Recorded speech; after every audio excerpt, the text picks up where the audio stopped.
The Center for Educational Media and the College of Education at Middle Tennessee State University are proud to offer professional development to K-12 educators in Tennessee through our online video library.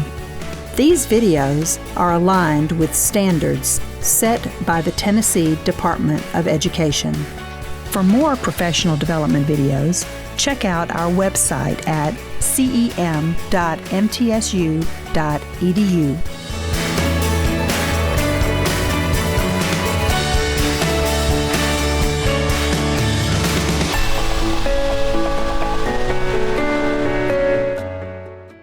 Welcome to the ELL Collaborative here at Middle Tennessee State University in the College of Education. We are in the Center for Educational Media, and I'm Dr. Laura Clark, Director of the Center for Educational Media. Here in CEM, Center for Educational Media, we are a professional development center and a media production center, and we have a unique signature program called the PK-12 Collaborative. The model that we follow is we ask you what topics you want to have in future sessions and who are the people in Tennessee doing the great work serving English learners. And we ask you to nominate those people. We welcome the online audience. We're happy to say we've got about 200 online. And when we combine the people in the room and the people online, you are representing about 70 school districts in Tennessee, and it's about 350 people registered for this event today. We are so happy you're here, and we're ready to get going on our first session. These presenters were nominated by you, and I'm happy to welcome Casey Minshaw, Director of EL Teaching and Learning in Office of English Learners, Metro Nashville, and Megan Tricka, EL Coordinator of the Office of English Learners in Metro Nashville Public Schools. Thank you for being with us today, and we can't please continue your introduction. Looking forward to your presentation. Thanks so much for having us. We're thrilled to be here this morning. It's great to see a lot of familiar faces in the room and also to make some new connections. Our session this morning will focus on amplifying language and learning across content areas, practical strategies for supporting recently arrived multilingual learners. As Dr. Clark mentioned, this session was created in direct feedback to your needs. In previous ELL collaboratives, people have said, newcomers, newcomers, newcomers. I need practical strategies to support students who are recently arrived. We're going to talk strategies this morning. We're also going to talk advocacy, because it's very important to address that English learners need support for their content and language development all across their instructional day, not only during the time when they receive direct ESL services. So some of these strategies might seem second nature to you as EL experts. For example, we're going to talk about including visuals. That's not a groundbreaking concept, but we want to think about how as EL experts in our context and in our roles, we can take our knowledge and serve as advocates for students to have the support they need to access all of their grade level content, not just the services that you provide. All right, we've got three main objectives for this morning. We're going to present supports and strategies for effectively serving recently arrived English learner students, or you might hear us use the term REAL, recently arrived English learners. We're going to reflect on learning and make connections to your current context and practice. And that's really important because our context is likely very different from your context. Dr. Clark mentioned that there are 70 districts represented in person and online today. So we want you to think about how to take this information and transfer it to what it looks like within the context of your role, not to just learn about what's going on in Metro Nashville. And then we'll also have time to engage in questions and answers. So here you see the mission and vision of the MNPS EL office. So we'll make it a little bit interactive this morning. I'll read the words in black, and then I'd love for you all to chorally read the words that are bolded and in blue. We're going to start with the mission. The mission of the EL team is to engage, empower, and value non-English language background families, students, schools, and community. The vision, the MNPS EL team will support English learners with the social, emotional, cultural, linguistic, and academic skills necessary to excel in higher education, work, and life. Those 5 bolded words within our vision are written in that order for a very specific reason. We know that we have to meet our English learners' social, emotional needs before we can address cultural, linguistic, and academic skills. We're going to talk through all of those things this morning: SEL, cultural and linguistic assets, and then also practical strategies for academics. We want to make sure that we're honoring students' needs throughout all 5 of these areas so that we can give them really well-rounded, holistic supports.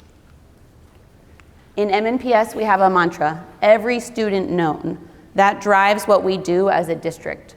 We want to make sure that we know our students, we know what assets they bring to our classroom, we know how we can support them, interact with their families.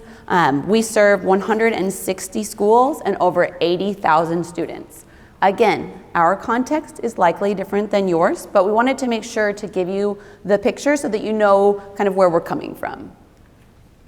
You can see that we have 149 languages, 149 countries of origin, and over 130 languages spoken in our district. And we'll look at a breakdown of that on the next slide.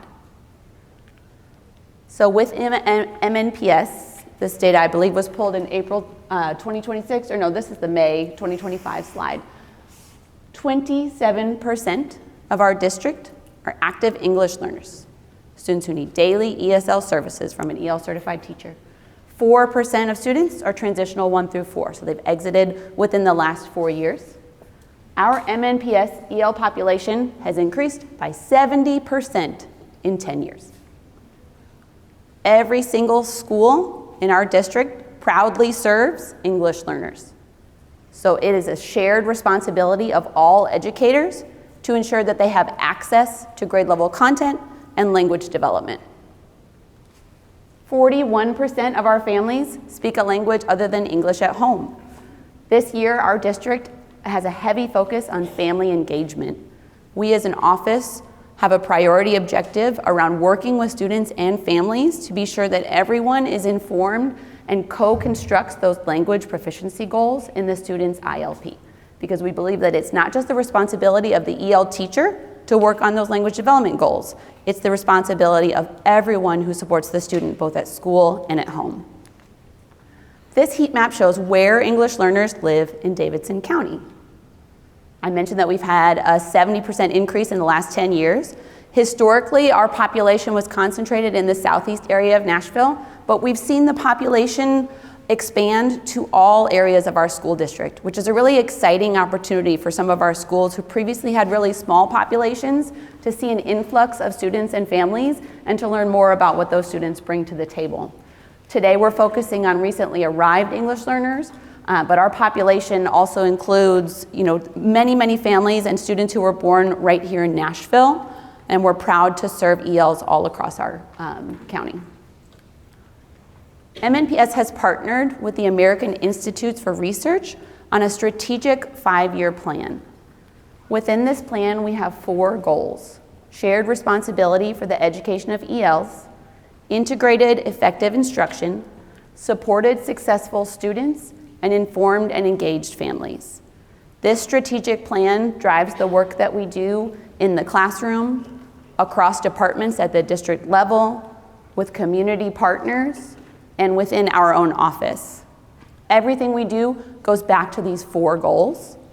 And you're going to see a through line of those goals today when we talk through those practical strategies for supporting recently arrived students. All right, so we've given you a little bit of our context. Now we'd like for you to think through your own context. You're seated where you can share with an elbow partner or shoulder partner. Throughout the presentation this morning, when you see these 2 friends talking to each other, that's when we're going to have you talk to each other. So thinking about your current context and recently arrived English learners, how many reals do you serve within your context or your role? What kinds of support are they receiving? This might be instructional support. This might be SEL support. This might be wraparound supports for families. And do you feel that you are meeting their needs? If not, what gaps or opportunities do you notice? So we'll take about 2 minutes for turn and talk here in the room and for stop and jot for our virtual participants.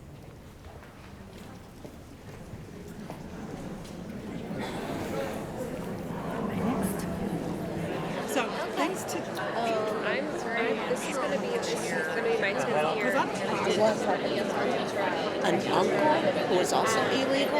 Keep going, sorry. No, that's fine. I mean, there is no magic. That's the reason my job exists. Go ahead and wrap up your conversation. All right, thank you. Now that you have gotten to know each other, did a little mingling there, we're going to dive in. And so one thing that we want to point out that we're very fortunate of, and again in our context in Metro Nashville, is that we do host a SIFE program for students with interrupted formal education. So when we're talking about this group of newly arrived English learner students, we also dive very specifically into a population of students that have interruption in their schooling, significant gaps, and are coming with very diverse, different, unique backgrounds. So, but one connection that I want to make with this work is this really exemplifies the work. We learn a lot from working with SIFE students that come with this background so that we can pull in the best key strategies as possible when we're working with ELL students. The two populations are different in the sense of the unique needs of SIFE students, but you'll see here we're still covering things that are just as important as working with ELL students, such as ensuring they're receiving equal access to amplified grade level content, foundational skills, family engagement, trauma-informed SEL practices.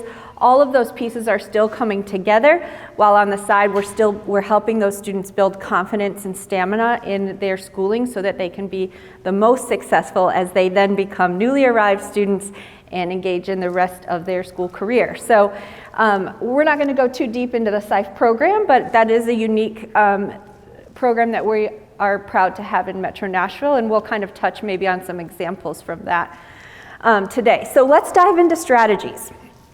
The first thing, we're going to cover a number of strategies from funds of knowledge, social emotional learning, and then high quality instruction. And the first piece that we're going to really look at is that funds of knowledge piece. Casey mentioned the connection to social emotional learning and how in our mission and vision we really center that as the importance of really taking care of our people. And we know that we have got to use some specific strategies to do that and be intentional in that work. One thing that as advocates in the room and leaders in the room, and that you may be helping new English learner teachers, or just kind of reminding yourself, of course, that there are so many factors that impact a student's learning. And this would be any student, but I would specifically say that getting to know our students is key, right? We want to know what are their hopes and dreams, what motivates them, what is their educational background, how old are they, what are their goals, what different educational experiences have they had that we can then pull through to learn and see those things as assets in the work. We could sit around all day and talk about, oh, the student is not yet doing this and these are our goals, but that's not going to always help us. That's not going to help us. We need to look at the assets and how we can build on those assets to help students thrive. That also is a mindset thing, right? So when we're really thinking about that shifting and we're looking at data and we're talking about goals and we want to help students improve, we're also thinking from an assets-based mindset. One of my favorite things from this graphic from the Council of Great City Schools is talking about simplified to amplified. When we are talking about helping newly arrived students access grade level content on a daily basis, that is amplified work. That is hard work. It's hard work for us as EL teachers in partnership with our content teacher colleagues. It is extremely rigorous work for students. So we're not trying to simplify the work. We're trying to help students. We have very little time with our students as they're arriving and getting adjusted and diving in. And so shifting our mindsets, and as leaders in the room, you are part of that work of helping colleagues see, hey, this is an opportunity. Hey, we've got this. How are we going to move from pulling and taking students away from the hard work to let's get them in, let's go, right? And so that mindset piece is always first in my pocket. And I would say like keeping that with you could be a great challenge going into the new school year. But when we think about funds of knowledge, we're really connecting that to the social emotional learning piece, because we know that learning about our students is going to help them and impacting their social emotional well-being.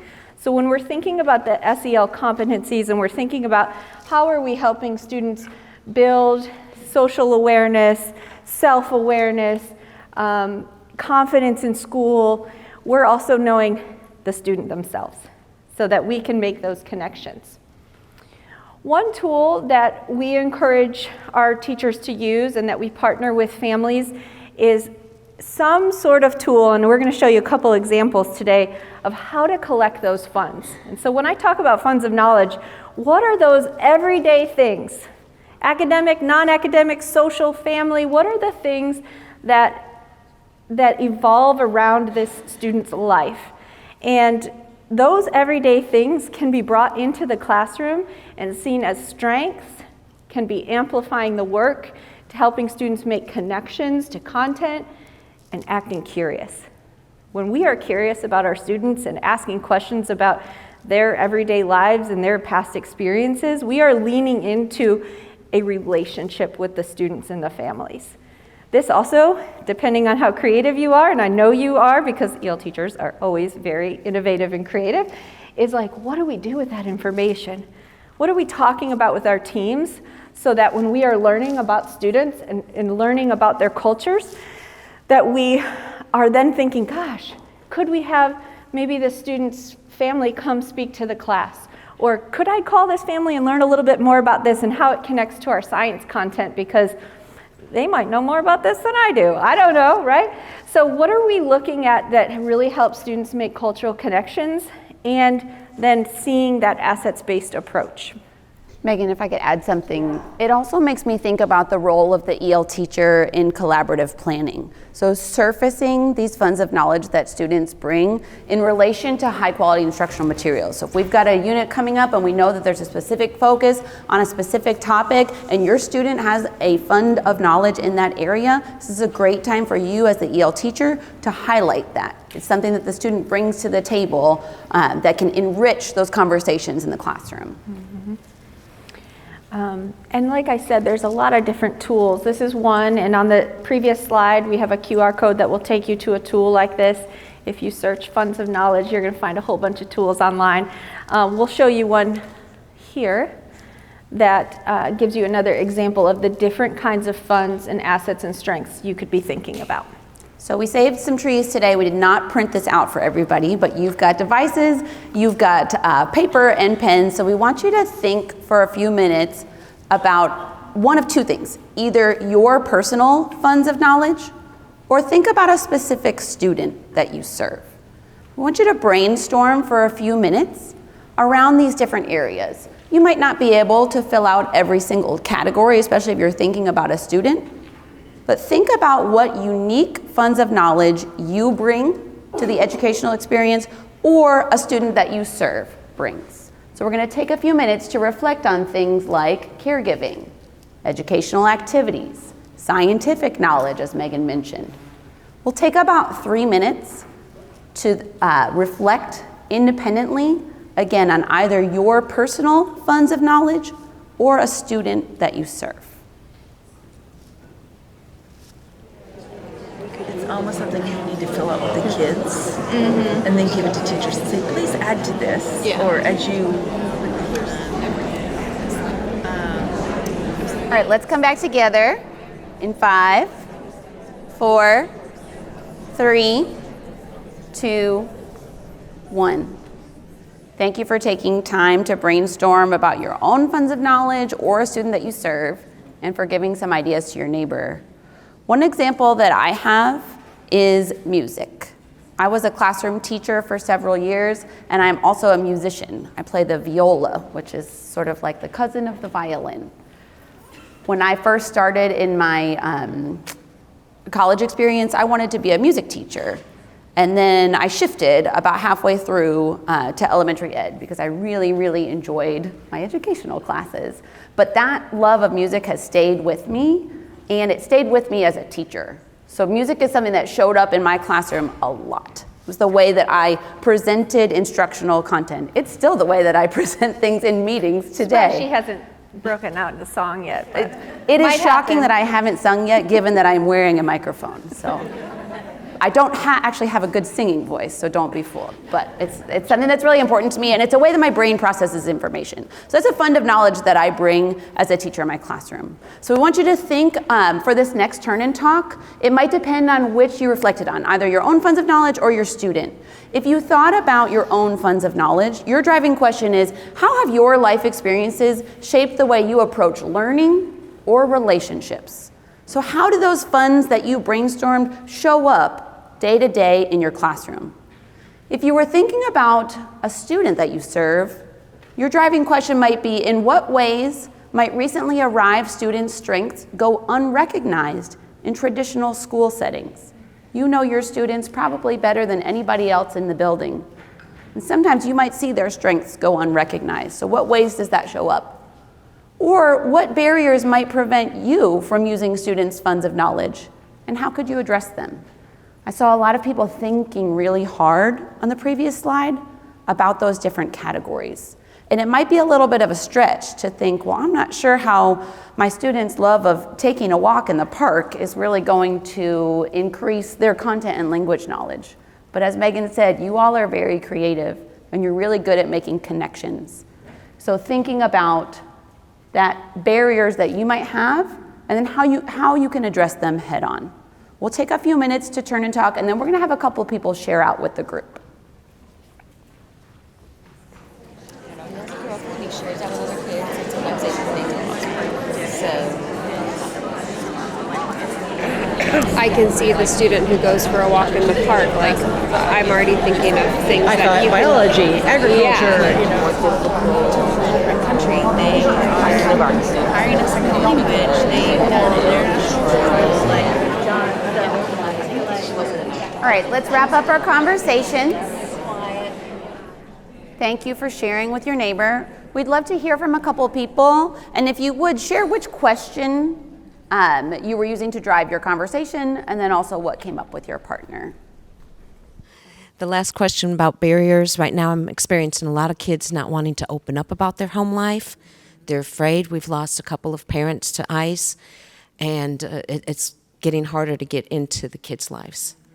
I think you hit on a really harsh reality that's showing up for all of us, is that balance between wanting to get to know our students and not wanting to be intrusive or to cause Or scare fear. them. Mm-hmm. So what did you come up with when you were thinking about how you address that personal barrier? What shows up for you in creating that safe environment? Well, I've been teaching ESL for 16 years, so a lot of my kids, I'm already really close to their families. But the new ones coming in, we try and make it the most comfortable atmosphere and safe, make them feel safe, and reiterate our feelings that we're there to protect them and that we're not going to call anybody and report them. They're safe with us. That's all we can do. Yep, we got a couple more here.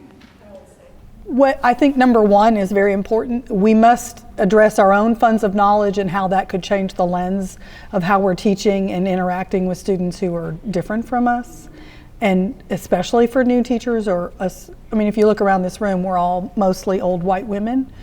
And so we have to be very careful about our own funds of knowledge and how they could discolor how we teach.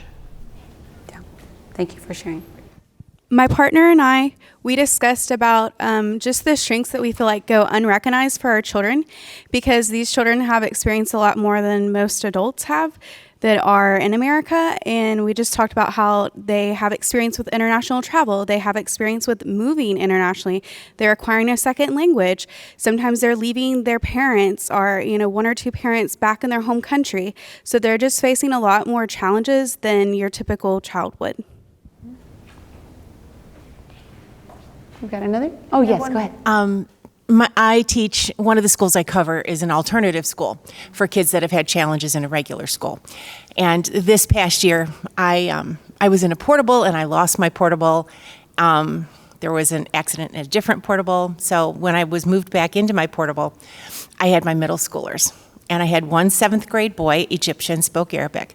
His family owns several furniture stores.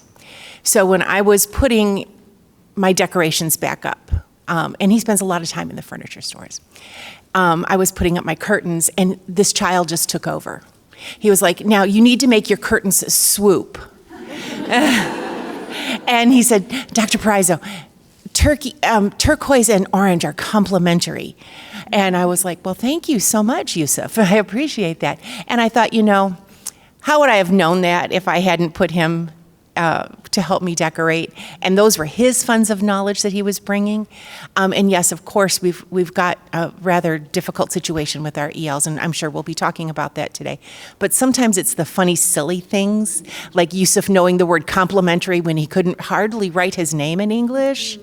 Those are the connections. Yeah, that's a great example. And it also makes me think about probably how confident that made him feel, how special, and that was a really great opportunity for him to be seen as a leader. Thank you for sharing. That's great. Megan, did you want to add anything about the team that you work with, specifically the SIFE teachers, and how they address those barriers head Well, on? I just think that these are the moments, right? Those are the moments when you're thinking that's it. This little experience now helps me amplify something that this student has as a strength that can filter into a whole bunch of other areas. We have teachers that have learned about students' agricultural background and able to help the class.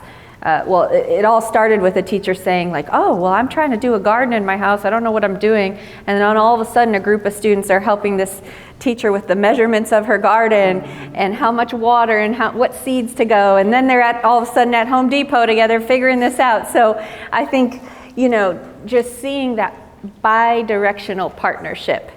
We may be the leaders of the classroom, but we're really not, right? It's a partnership, and that equal partnership of sharing knowledge between the student, the family, and the teachers. So thank you for sharing that, because that's what it's all about. And I think that connects to what Dr. Tennyson said about kind of shifting from we are the holders of information that we have to impart upon these students. That's not how it works. It's bi-directional, it's a partnership, and we know that our students, especially, as in the age of technology, there are many funds of knowledge that young people bring that we have no idea about, and it's our job to help unlock those. Well, and then thinking also about that SEL piece, right? So we're thinking about the caring culture and the community and the safety piece, and then going back again to that other slide about mindset. Well, if we are carrying a whole different mindset, we're suddenly shifting away from how challenging the work is to, wow, this is really exciting, let's lean in, we've got a bunch of strengths to work with, and we can do this, right? And so kind of connecting all of the dots from what we've talked about. That being said, we're going to shift into that SEL piece, which we've already got there, because you guys are on it and have shared these different connections to how we are amplifying our social emotional learning. And I did want to, it was great that it was brought up around the culture, right? Creating a caring culture climate. All of our connections to students are going to help us amplify the work of social awareness, relationship skills, helping build responsible decision making. But I would say this is the most intentional piece with REAL students specifically, because it's how are we going to teach that intentionally? How are we going to partner with families intentionally around the social well-being? The funds of knowledge piece, great tool and strategy. That is one very easy way that's simple to get to know your students and bring that mindset and that funds of knowledge to the classroom. But then it's also thinking about what other things do I need to know to connect social emotional learning and understand students' backgrounds. So we talked a little bit about fear and the challenges that are happening currently, but also thinking about a student's experience of being trauma informed and understanding what the actual experience is of a student who is immigrating to a new country. And for all of our students, that's very different depending on their situation. We have students that have been born in a refugee camp, they've lived their whole life in a refugee camp and are now coming to the US. We have students who are new to the US, but have started life in a couple states before they reach us in Nashville. Understanding the trauma there is very important. And we may not be experts in this, but it's really important to kind of ground in a little bit of course, a lot of empathy, but understanding what are the impacts of the behaviors we might be seeing, because of this trauma? And then what are the strategies that I could already have in place so that as these things come, or as a student is not able to control their body or their emotions because of the physical piece that they are feeling from the trauma that they've experienced, what can I have in the classroom that helps them know that these are tools and resources so that they feel safe, so that they aren't getting in trouble? Because we've shifted our mindset, and this is not a defiant behavior. This is a behavior that needs support, love, and care. So just kind of understanding, there's a lot of resources out there about the impact of immigration and trauma on students' lives, but knowing that before, during, and then of course after. So the after is when they're with you in your classrooms, right? Like that is when you have them. And what are the type of things, whether that be fight, flight, and freeze, or different needs that they're sharing or not sharing with you. And then you're adding the language challenge as a student is also learning English, so you're figuring out, oh, I know there's something there, but I'm trying to figure out how we're going to work on this together through a common shared experience or language. And that's all very challenging. I will say that, again, thinking about the funds are going to help you, right? Like thinking about, okay, is this student coming from a more collectivist culture where family and group recognition is much, much more important than individual? Starting to learn about students' cultures, asking those questions, learning those pieces might really tap in and help and support those SEL intentional moves. That might also be like setting a social emotional learning goal for the class. You're going to have that content objective, language objective, and then what is the social emotional focus for the day, for the group? And how can we kind of see if we're meeting it? How can we help students reflect on that? So we just, talking about the SIFE program, we've pulled some examples of some teachers that do this very well, but creating peace corners, talking about feelings, giving students vocabulary around the language that they may need to talk about their feelings and ask for help, having tap out, tap in systems for when you need to take a moment to get it together or have a moment to reflect or have to be alone or to ask for help with someone else in the building.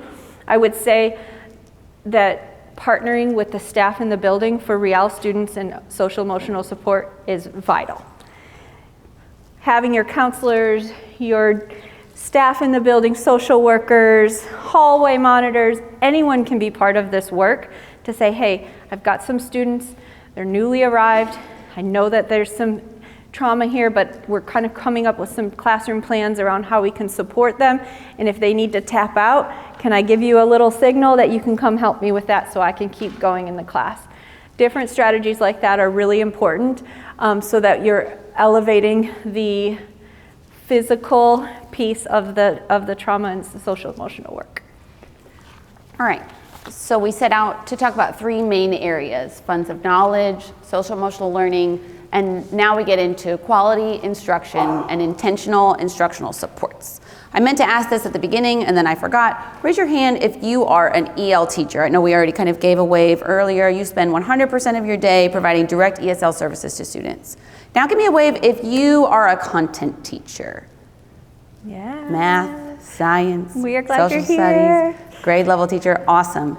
Okay, we're going to be looking at instructional strategies that serve our students all across their instructional day, right? Because as I mentioned earlier, they're not only English learners during the time that they're experiencing their direct services. So we have to consider, what are the things that any teacher can do?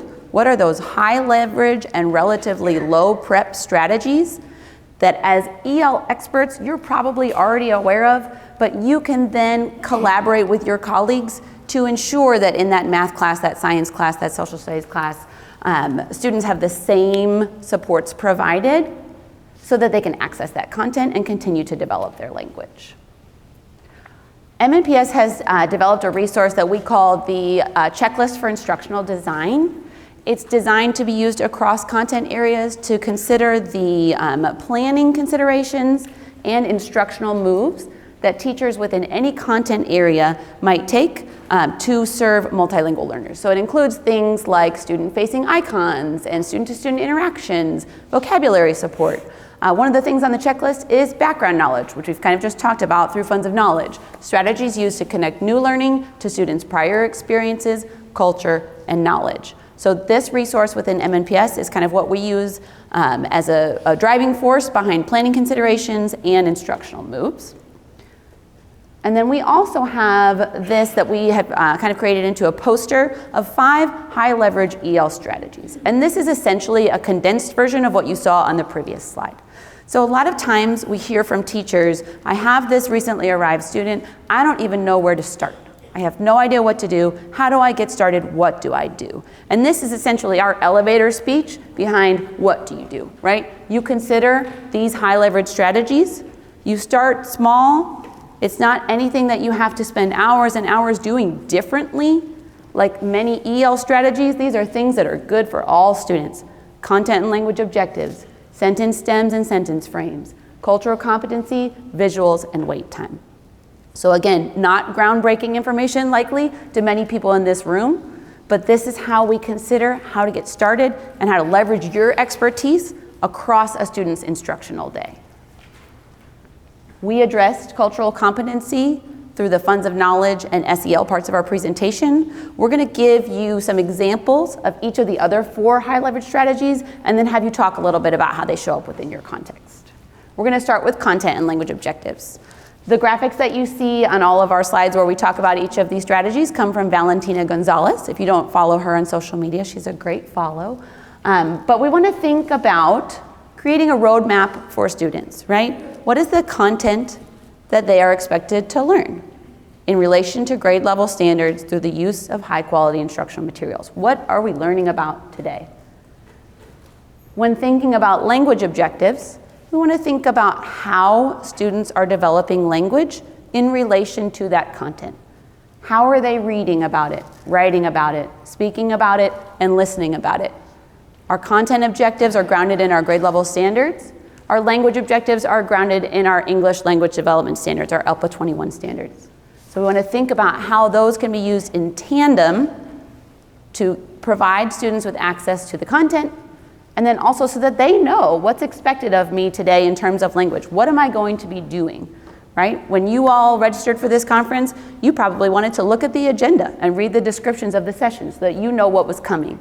If we let our students know what's coming in terms of content expectations and how they will use language to get there, it provides them that sense of consistency in terms of, I know where we're going today. We've got some examples here on the slide. And then let's go ahead to the next one. Thank you.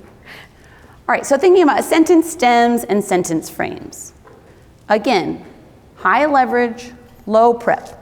We want to provide students a support to access the language that they might need in speaking and writing to accomplish that objective. But I want to make sure that we caution before we get into what sentence stems and sentence frames look like and can be used for, that we don't jump into over scaffolding. When we're thinking about recently arrived English learners, it's very easy to consider, as Megan mentioned earlier, all the things that they might not be able to do yet. Well, they don't yet know how to speak English. They don't yet know how to form a complete sentence. They don't yet know this, that, and the other thing. But we want to make sure that the scaffolds that we're providing have allowed appropriate time for productive struggle so that we're not overloading students with supports that could potentially detract from what they know about the content. Sometimes sentence stems and sentence frames can lock students into using a particular type of language that's actually going to limit their thinking and confuse them. So you want to be really intentional about how you utilize this strategy. So sentence stems and sentence frames can be used as an intentional scaffold to help teach academic vocabulary, focus in on those high leverage tier 2 vocabulary words that students need to access content all across their instructional day. We want to prepare students for what they might need in terms of speaking and writing. We want to get their ideas flowing, but the work needs to come from them, right? If it's over scaffolded and students are just plugging in a single word to a big old sentence frame, then that's not necessarily showing us what they know about that content. It's just showing that they're able to plug in one word. So we have to be really careful when we think about stems that start a sentence or frames that frame a sentence in terms of what is our language objective? What kind of language do we want students to learn how to develop over the course of today's lesson? If we've set a language objective in one area and then we provide students with that language, we're doing them a disservice because we're doing the work for them. So in this example, based on the experiment, I can infer that the blank will increase and the blank will decrease. Or human activities disrupt ecosystem services by blank. The frame at the top is a pretty heavy scaffold. So again, proceed with caution when thinking about sentence frames and sentence stems. They're a great strategy, and again, they're on that list of how do I get started, but it can be very easy to dip into over-scaffolding. Megan, is there anything you wanted to add about that, sentence stems? No, I just hear the theme here is intentionality.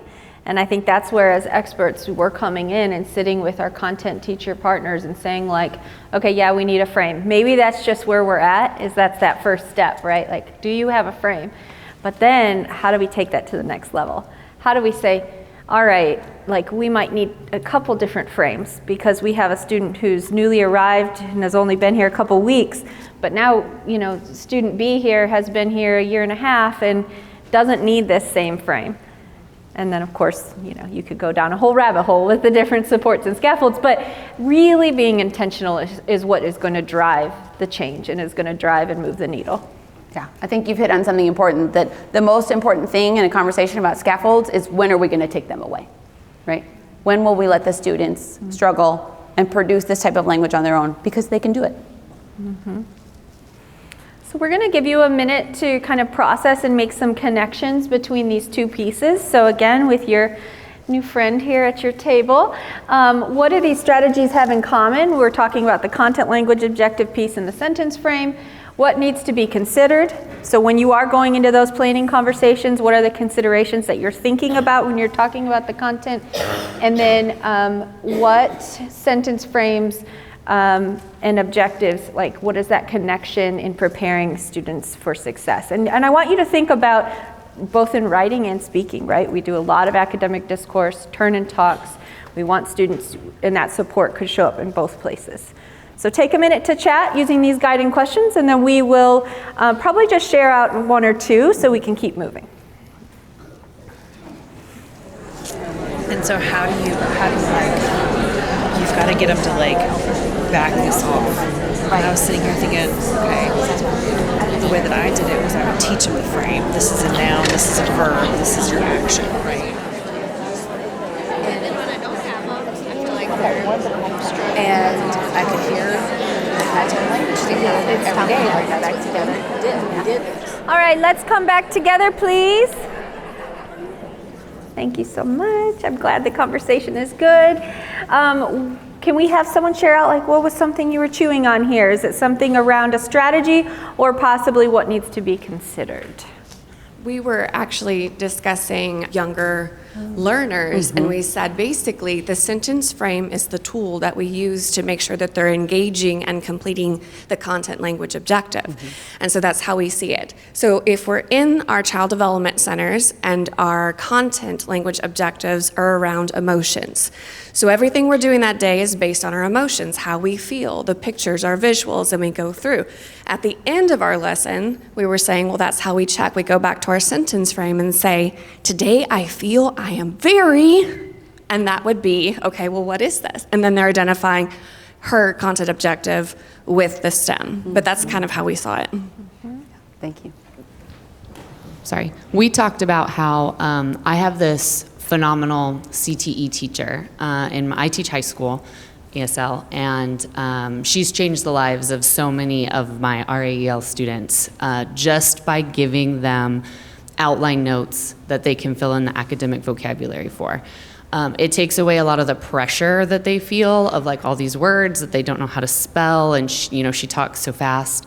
And she really pours into my kids, you know, talking with them about if you're a multilingual nurse, there's so many things that you could do, you can make more money. And they all love to be in her class. And it simply started from just having this easy way to take notes that relieves this pressure that they feel and can focus in on the academic vocabulary that they need to know to be successful. And all of my students want to be in her class all the time because of this. So it's simple, it's easy, and once it turns, like they come, they just like open the floodgates and they want to be in that class all the time. So that balance is important, but just finding that right structure can be a game changer for kids. Awesome, thank you. And you've hit on something really important. Students want to know that their teacher cares about them and wants them to be successful. And utilizing these high leverage strategies is a way that you can say to students, hey, I got you, right? I'm here to communicate this content. I know that you're becoming bilingual or trilingual or multilingual. And so here are some things that I can do to help you be successful and unlock what you know, especially with high school students, right? With a recently arrived student, they hold so much knowledge, and it's our job to give them the supports so that we can kind of get to what's in there. And if I can talk about the CTE content, because I have all this frame that's already built and I'm working that muscle of practicing the language with the model in front of me, am I building my confidence, self-efficacy? Like, can I go into that next class and be a little bit more confident in using my language because I do it all period long over here? Absolutely. So that teacher, you got to get some video of that model classroom. It sounds like it's great. All right, so the next one of our 5 high leverage strategies is visuals. Again, very straightforward. Visual supports can help students as they are developing language. But again, we want to use them with caution. We want to use them with intentionality. And supporting recently arrived English learners with visuals is key to their success. And the visuals have to make sense. We don't use visuals just for the sake of visuals. ChatGPT wants us to use an emoji for everything. We don't have to use an emoji for everything. We need to think about what is the purpose of this visual? Why am I including this? What is it going to help the student do in order to understand the content and or to access the language? So we want to think about making sure that the word is inferable based on the visual. This can be really hard. A lot of times when you're searching for a certain visual support, you can Google a word and have 10 different pictures or icons that might represent that. And again, thinking back to background knowledge and funds of knowledge, the first word that comes to mind when I see a visual support or an icon might be different than what my students see based on what we know. So we just have to be cautious and we have to be consistent. This example shows how we can use visual support to amplify and not distract from the content, right? When I'm thinking about the hydrologic cycle, something that I know not a lot about, I can use these visual supports to get an understanding of how things are working, right? Arrows are pretty universal. They help us understand directionality. Labels can be used strategically. One of the things that Megan and I were talking about this morning is the sun is not labeled in this visual because it's likely the majority of our students have picked up on that tier 1 vocabulary word at some point so far along their language journey. We do not need to label every single thing. It's going to distract from the overall comprehension. All right, this is one of my favorite slides. When thinking about visual support, I mentioned that we want to be consistent and we want to be intentional, right? So this is a great opportunity for EL teachers to collaborate with content teachers to think about what types of visual supports are we including and why. How are we having students make meaning of the content without over scaffolding and telling them every single time you see this, you need to write this support. We want to make sure that students are using their own visual supports that make sense to them. So we might provide examples of how you might annotate, but we don't want to lock students in and confuse them with thinking about, oh, I always need this color highlighter to make sure that I identify the who. The important thing is that they understand how to identify the who, right? On the right, We've got an example from our middle school My Perspectives curriculum, high quality instructional material used with, I think this example comes from either 6th or 7th grade. EL teachers think about what do we want students to look for, recognize, and then how can visuals support that, right? So for example, annotating for the who, what, where, when, the main idea in order to get the gist. We might change the level of support depending on where students are in their reading proficiency. And then going back to that content and language objective, thinking about the purpose. Why are we reading today? What strategy are we using to engage with the text today in order to access the content? So this is great. We're going to kind of process this, just reflecting individually right now, just thinking about these questions and then keep moving so we have some more time to chat at the end of this session. But what we want you to think about with these connections here on the visual support, and I think Casey really was very clear on this, what are the factors you should consider? And what situations can visuals be ineffective or misleading? So put those 2 questions in your pocket. So when you're going off into planning sessions or leading your colleagues, those are those 2 questions. Have a little challenge there. Challenge the visual.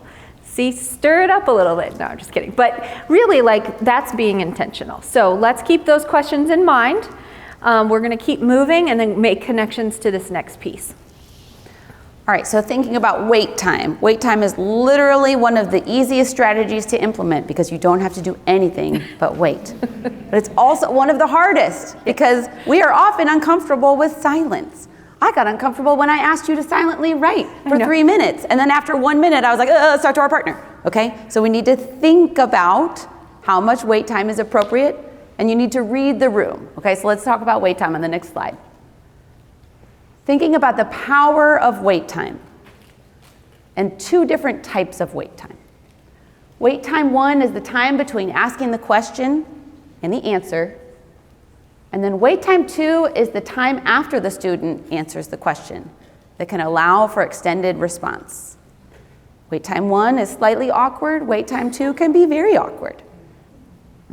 Now we don't want to stare students down and wait for them to say more, right? We want to encourage their responses, but waiting just a few seconds in order to allow students to take in the information, do that interpretation in their head, formulate their response, do that interpretation in their head, produce the response in English, means that we must wait. This is really hard for teachers because our pacing needs to stay on point, right? We got to get through the lesson. But it can be more powerful to slow down and allow opportunities for wait time so that students can do that processing in order to produce that language that you're setting out for them to produce through that language objective. I always think of wait time as coming down to respect also. I respect you enough as a learner to give you the time to get it right.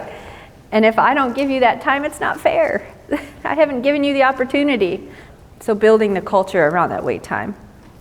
Yeah, it kind of goes back to that SEL piece and modeling for students. This is how, we engage in conversation, and that's a skill that's going to take them throughout their educational career and beyond. Okay, so again, these are kind of 2 side by side. We've got our MNPS instructional checklist, which is a little bit more detailed, but the condensed version essentially comes down to these 5 high leverage strategies. Cultural competency, which we spoke about through funds of knowledge and SEL, content language objectives, sentence stems and sentence frames, visuals, and wait time. These are the ones that you're going to talk to your colleagues about when they say, I don't know where to start. I don't know what to do. The student just got here. They know nothing. We don't want to hear that. Our students know a lot. They bring a lot to the table, and it's our job to use these instructional strategies to support them so that we can get to know what they know.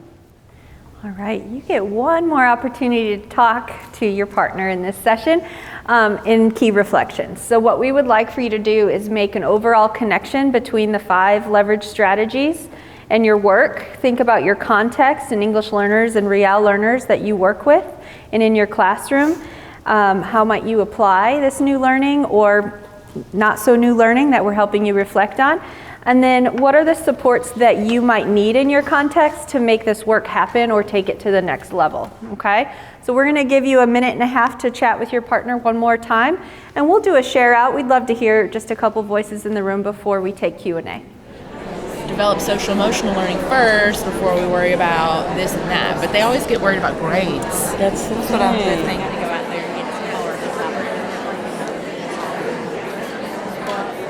Honestly, the biggest challenge is instilling the classroom teachers with the confidence that they're going to get there. You know, I'm going to give you the resources, I'm going to support you, and they are going to get there. All right, let's go ahead and wrap up our conversations.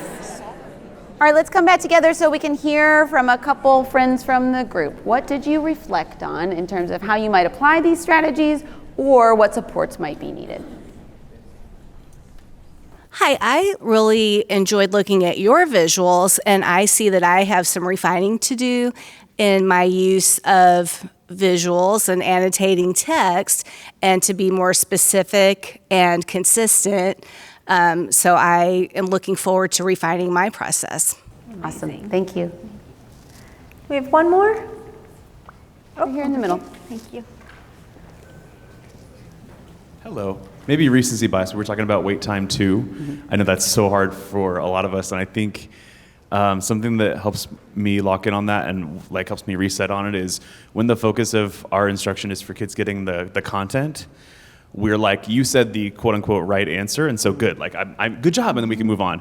But when our focus is also language, we have to give them room to make the language, and that is the goal, right?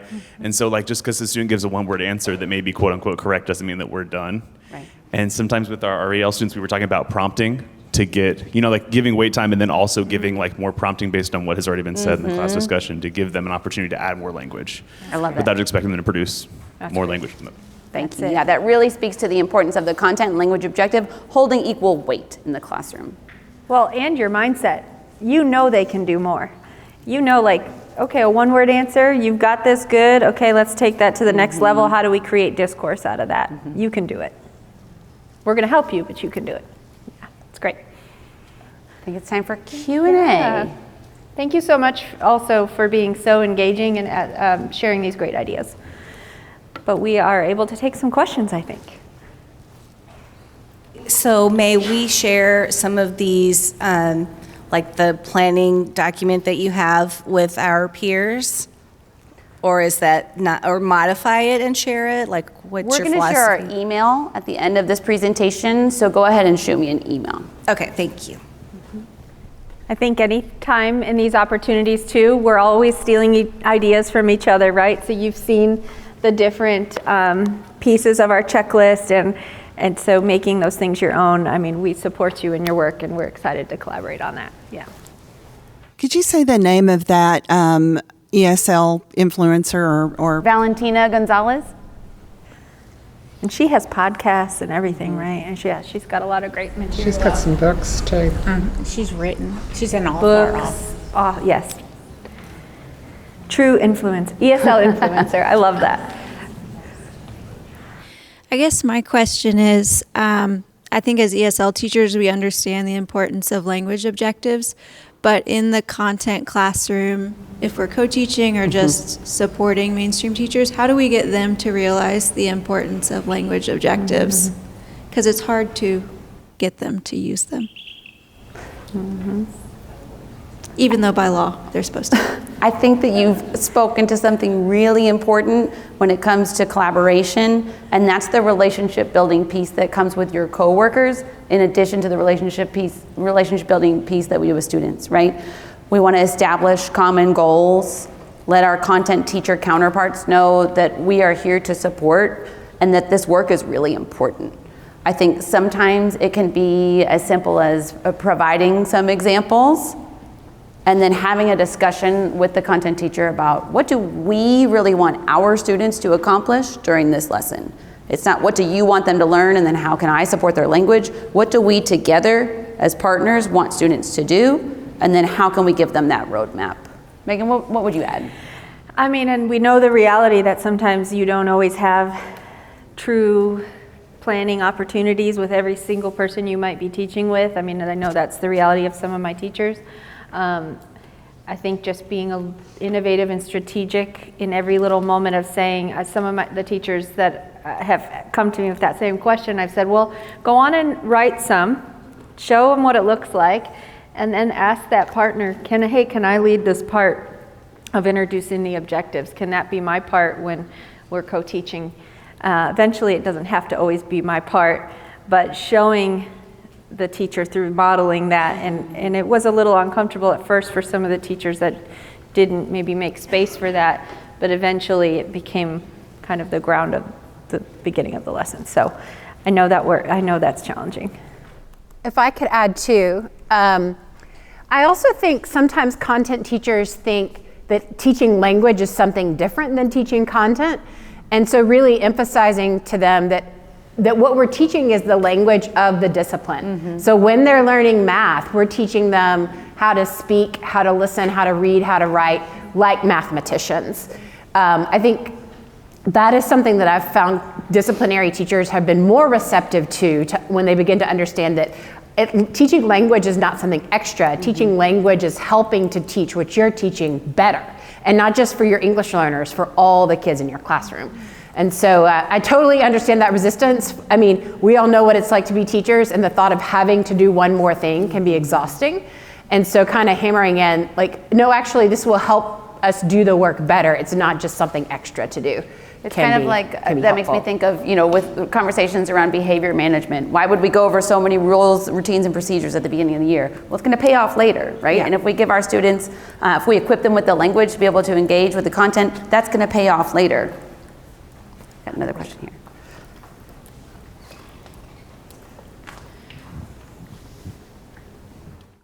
I just wanted to add to what we were saying, because I am a content area teacher that's also a ESL teacher. And what really helped me with building in those language objectives with my content objectives is to not make it two separate things, to just work them in as a together thing. So to make it like, okay, we need to know this, but how are we going to show we know it? Are we going to talk about it? Are we going to write about it? And that really helps, because it's still just the one objective instead of having to come up with something that's totally different. Because I was like, when I first thought about doing that, I was like, I don't get it, but combining it really makes more sense. Absolutely. Thank you for sharing. Dr. Pollock? We have a question on chat. Sure. And the question says, when we get our AELs at the start of the year, it is difficult to support the student and teacher every day due to meetings and ILPs, etc. How can we support when we can't get to the student and the teacher right away? I think it's some of the things that we've already addressed through having these strategies in your back pocket and how you share them with your colleagues, right? Again, everybody's context is different, so you may have different opportunities to engage in conversations or to send emails or to share resources, but that's where your expertise can shine through in other classrooms even when you're not there, especially if you kind of pitch it like I did as low lift, high leverage, right? Let's think about how we can support this student. Have you thought about boom, boom, boom? And that can help you to advocate for the supports that student can get in classes where you're not present. What would you add, Megan? Well, I would also say that recognizing that this is a challenge now is great. So knowing like every year this is a challenge. So what are we going to do to get ahead of it? What are the things that I can put in place ahead of it? What are the conversations I'm going to have with my teaching partners ahead of it? Knowing that when day one comes, I'm running around and doing these things. When I want to be with the student and the teacher, what are some of the key things I can already have in place? And that might be some recommendations for the teacher, that might be some family outreach ahead of time so that onboarding is already in place, because the participant is right. Those are key days. That first experience of the student coming into the school, we don't want them floundering and not knowing what's going on. So I think just recognizing that that is a challenge and working and partnering with everyone around to say this is a challenge every year. What are we going to do about it so that day one is a little bit better than last year? We have another question on the chat, and this is just asking for some elaboration on one of the slides. The person says, could you talk about slide 36 with the different visuals and explain it more? All right, so on this slide, the high quality text is on the right. This is from a text called Hachiko, the world's most loyal dog. It's a really lovely story. And that's our curriculum. Correct. That comes from my All perspective. students need access to. Grade level curriculum.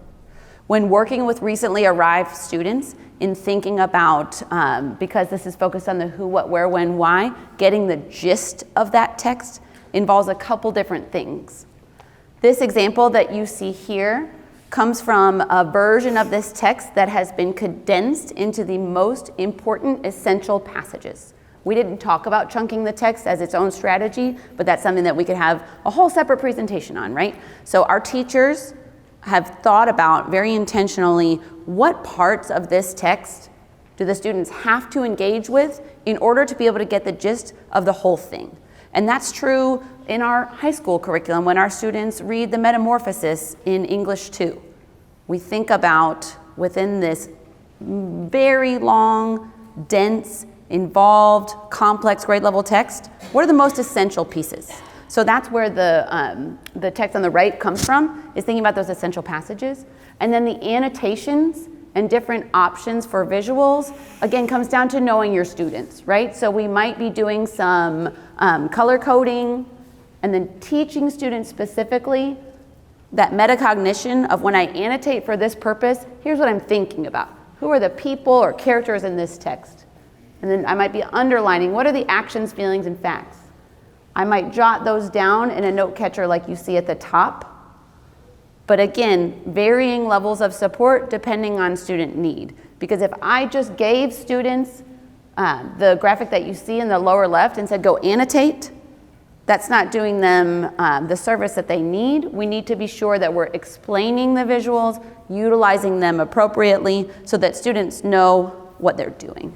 I would also say this really shows about who's taking the ownership of the learning as well. Here you have a tool to access the text and dive into the text and dissect the text through annotation strategies. If this was handed to the student covered in pictures and annotation already covered, who's doing the heavy lift, the teacher or the student? So this gives some examples where eventually maybe this is just a poster on the wall for newly arrived students that are coming in throughout the year because everyone else has already learned the annotation strategies and have that to now use throughout their whole day. So just some kind of things to think about there. Yeah. I'm interested in what sort of professional development your district provides for the classroom teachers and the content teachers to better help them to help all of our new students. It's too bad that we don't have more time in our presentation because this is an area that I really enjoy talking about. But the short answer to your question is that we offer a combination of different types of professional development for both EL teachers and content teachers. For example, we have a training called Foundations of EL, where we go over different pieces like Policy 101 and multi-tiered systems of student support for students, and individual learning plans and kind of the basics that you need to know, either as an EL teacher or a content teacher. But we also have a model in our school district where our office creates faculty PD resources for schools. So we have a bank of resources that our schools can utilize. Every school has a professional learning designee that they can pull from those materials and then turnkey them for their staff. So we've created that to build capacity because there's only so many people that work in our office and we have 20,000 plus English learners. We've got to spread the work and equip school leaders and EL teachers at the building to be able to provide some of those trainings. But we can talk more later if you want. Oh, yes, Dr. Clark. Okay, I got another question from the chat. Okay. Thanks everybody on chat. This is good. So here's the question. It's regarding someone who is struggling in co-teaching after 5 years doing it in their district, is about pacing. And they say, the gen ed teacher is reluctant to give time needed to process and share, for example, when using the stems in a constructive conversation. So what kind of help could you suggest in terms of the pacing and that co-teaching? This is real. This is a real thing, and I think that goes back to that same partnership that we're talking about in the collaborative planning structures. Do you have an example of how we do that in a planning meeting? Yeah, it makes me think about two different types of pacing. The pacing within a lesson and then the pacing within a unit or module. And so I think when it comes to pacing for English learners and specifically supporting REAL students, again, we need to think about what are the most important pieces that we need to focus on in order to give access to the materials so that students can achieve mastery of the standards. So if it's seen as just, I want to plug in all of these supports because students need it, we need all these supports, maybe reframing that conversation around, here's what I see within the standard of this content, and here's a support that I think could help students achieve mastery of that standard. And I know we've come up on our time. We could talk more about that. Please feel free to shoot Megan or I an email if you're interested in chatting more about that. But to the person on chat, don't give up, okay? You've been working on this for the last 5 years. Keep going, right? Never, ever give up. And I think a lot of the needs you guys keep bringing up is around co-teaching. So maybe when you collect a survey on what interest of topics, that could be something in the future, because looking at those co-teaching models with your partner can be really, really beneficial of like, well, what different model could we use than what we're currently using? This has been great, Megan and Casey. I feel like we've got a slice of Metro Nashville professional development right here today. So thank you. Thank you all for having us. Yeah, thank you.